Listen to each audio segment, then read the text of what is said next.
Hello, Mr. Namdaran. How are you? Hello, Mehdi John. I'm happy to see you. Thank you so much. I'm a little bit better, still recovering from the shock we had in January in Iran. So it's very difficult to smile. So that's how I feel these days. Thank you for asking me that. How about you? How have you been? Yes, as same as you, I'm not in a good mood, and I think these days is very hard to smile, let alone laugh. And I hope, and as you know, I was into hiking in the mountain, but these days, because of these recent unrest in the streets, especially in Tehran, I'm not in a good mood to do that, and I have postponed it for later, maybe after Nowruz. Oh, so I think that's the reason why you stopped recording those videos Yes. in Persian on your page, introducing different mountain sites. Yeah. And you have not released recently any reels, Yes. even before the blackout and after it, I think, yeah. Yes, because of the recent internet blackout, we couldn't record the following episodes. But if you agree, tonight we can, this evening, we can we can continue our topic of discussion. I mean, coffee history. Sure. Okay. What day is today, Mr. Namdaran? What day is today? Yeah. Actually, today is 11th of February 2026. 2026. It's Wednesday. It's Weddings Day. So I hope only single Iranian people get married, be able to get married happily. Yeah. Yes. A safe economy for my future days, for the days of my country, our home land, Iran. Okay. Okay, thank you. Before moving on to the history of coffee, I have a question in my mind from our last record. In our last record, you told me you were in a meeting as a consecutive interpreter, and in that meeting you were served by an original Brazilian coffee. And again, you said the taste of which was a far cry different from the coffees available in the Iran market. I want to ask you what was the reason for that? Yeah, actually, I think the main reason for that was it was originally packaged in Brazil in the bottle, you know. It was an instant coffee. In the bottle, what does it mean? Actually, it was a brand one. It was a ready-made Nescafe, you know, famous brand out of Iran. And the team for whom I was negotiating wanted to import this product into Iran. And it was delicious, very delicious taste that I could never experience afterwards. Yes, and I mean, why you haven't experienced that taste of coffee again in Iran? I know we have never received 100% pure coffee, and it contains some additives all the time. And they, in order to make it cheaper, they usually mix some substandard grains to the, let's say, premium coffee, and it highly affects the final taste of the coffee. But why you haven't experienced that taste of coffee again? Yeah, actually, I think the reason number one for that is that they use substandard seeds, coffee seeds, because the prices of coffee have tripled, or even for some Robusta coffee brands like Ugandan Robusta coffee, it has quadrupled in price. So the coffee seller mixes the premium quality with some lower quality grains so as to reduce his final cost and make more benefit, you know? So that's another reason for that. Okay. You know? What kind of coffee do you use the most? Actually, my favorite type of coffee is Robusta. Aha. I'm not on good terms with Arabica coffee. Yeah. Okay. Mr. Namdaran, when you drink a cup of coffee, have you ever asked yourself what is the purity of this coffee? I mean, how we can distinguish a good pure coffee from a bad coffee? Okay. Actually, a friend of mine who is running a coffee shop, he's a professional barista. I remember once he told me similar thing, such as what you said. He told me that one of the major reasons benefiting the final quality of the coffee is the roasting process, you know? Yes, apart from the quality of coffee, the roasting process is of high importance, and there must be a specialist doing that. For sure, for sure. There must be like a trained barista for at least 6 months, knowing how to do the proper roasting of the grains. We don't want the grains over roasted. We don't want them under roasted. So as to keep the original taste and aroma of the coffee. That's the true coffee that you know it's authentic, you know, it's original. It's the thing that I like about coffee, you know. Okay, My personal. okay, thank you. Let's postpone talking about coffee quality wise to the third part, and now let's get down to coffee history. And here we have two choices. We can either talk about coffee entrance into Iran or talk about coffee coffee history worldwide. But which one do you prefer to talk first? Yeah, actually, I lost your video, but I think it's better to start with the international history of coffee or worldwide coffee history. Okay. Quite against you, I prefer to talk about. I don't have your video, Mehdijan. I don't have your video. I have your video.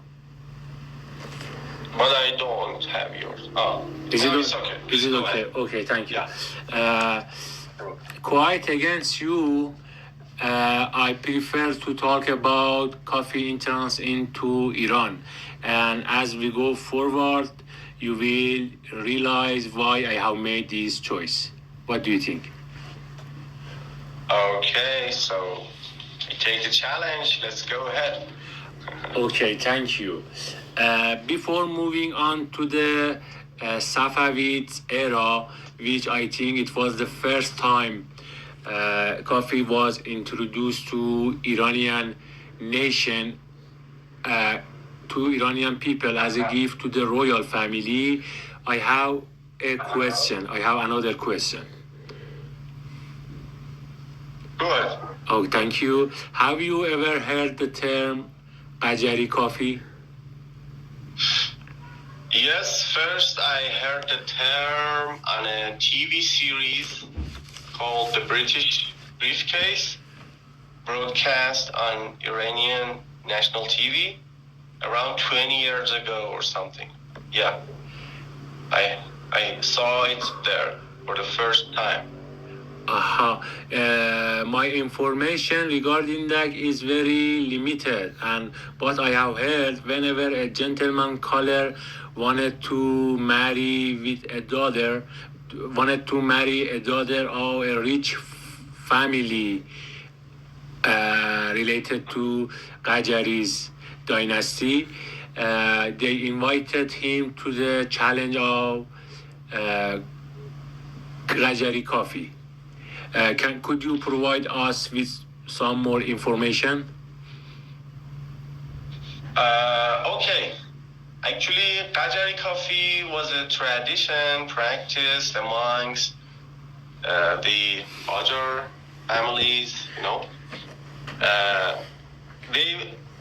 what happened in the tradition was that actually it was a challenge in which the gentleman caller who wanted to marry the daughter of the rich family, or royal family, he had to take the challenge and take the risk of being killed in that challenge. Yes. So every Iranian person knows that what happened in the Qajari coffee tradition was that they would provide 2 cups of coffee to the gentleman caller. One of those cups was pure coffee, and the other one was poisoned coffee. So, all upon the chance, if the gentleman caller would pick the pure coffee cup, he would survive and marry the daughter of the family as a result of it. Okay. But if he would choose the wrong cup of coffee, I mean the poisoned cup of coffee or the poisonous coffee, he would immediately die.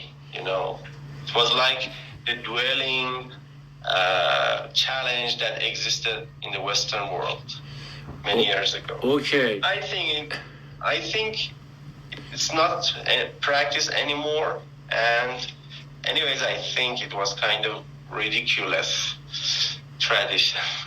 Okay. Coffee has always had the potential for which stories have been made, but some of which are fabricated. Is it really happened in the history of Iran, or it is a fabricated story? Well, actually, I think it has existed because movies are made out of it, and also coffee was used as a weapon to kill other people. Yes, coffee enjoys properties that makes it impossible to detect the poison added to it, and so it was the easiest way to kill someone. What's your viewpoint at that? It is only limited to a gentleman caller, or no? Actually, in order to set an example, now I can remember it was on Bitter Coffee series, the home edition series, directed by Mehran Modiri. I remember on multiple occasions they wanted to kill the other person, and I remember after missing the chance to feed him with the poisoned coffee, he would say, if you had poured that fucking coffee, he would have been dead. Something like that he would say, I remember. Do you remember the exact word for that? Yes, I saw that movie, but I don't remember every details of it. But let me manage the time, and I don't want the length of video to exceed 20 minutes. Let me ask another question. Please put coffee completely aside. And since I knew you have a good historical information on history of Iran, what do you know about Safavid dynasty or Qajar dynasty generally? Okay. Actually, in response to your question, and from my personal knowledge of history, I can say that the Safavids rulers, actually, they were Muslim rulers, but they were rare Muslim rulers because there was a lot more social openness at that time. For example, girls would dance, they would drink wine in the courthouse, they would play live music at that time. Actually, despite being a Muslim, the Safavids rulers were kind of more open when compared to the other dynasties ruling the Empire of Persia or the mainland of Iran. So, yeah, Safavids were much more open, and I think it was at the time of one of those Safavid kings that coffee came to Iran. Yes. Do you know who was? Do you know who was the first king of Safavid? It was Shah Ismail the first. Yes. Safavid. And the second one? Shah Tahmasp. Yes, Shah Tahmasp. And at the time of Shah Tahmasp, the first coffee was introduced to Iranian nation. But the most preeminent, they ruled for more than 230 years. But the most preeminent king was Shah Abbas I. And coffee find its way to the ordinary citizen houses at the time of Shah Abbas I. It is one of the most king of Safavids dynasty. Oh, thank you for the information. Okay. So, Shah Abbas the first. Yes, مثلا دارن The since most prominent yes. Safavid king. Yes. مثلا دارن since I don't want the length of the video exceed 20 minutes. We have just we have 1 minute time left. Do you have any specific thing to add in 1 minute? Okay.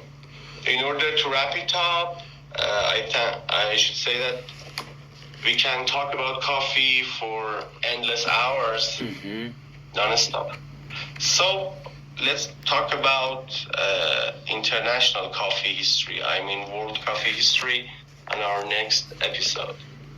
That would be an interesting one. Yes. Thank you so much for the time you put into this. Thank you for sharing this good information with us. And we are done. Pleasure. We are done, and let me stop the video. Thank you so much. God bless you and take care. Bye. Good. Thank you. دوستان سلام و عرض ادب. به پایان پارت دوم مبحث تاریخچه قهوه رسیدیم.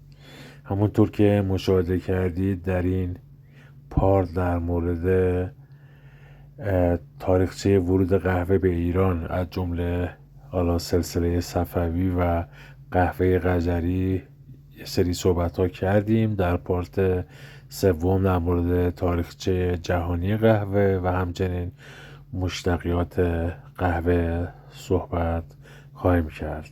صحبت دیگه نمیمونه. خدا نگهدارتون.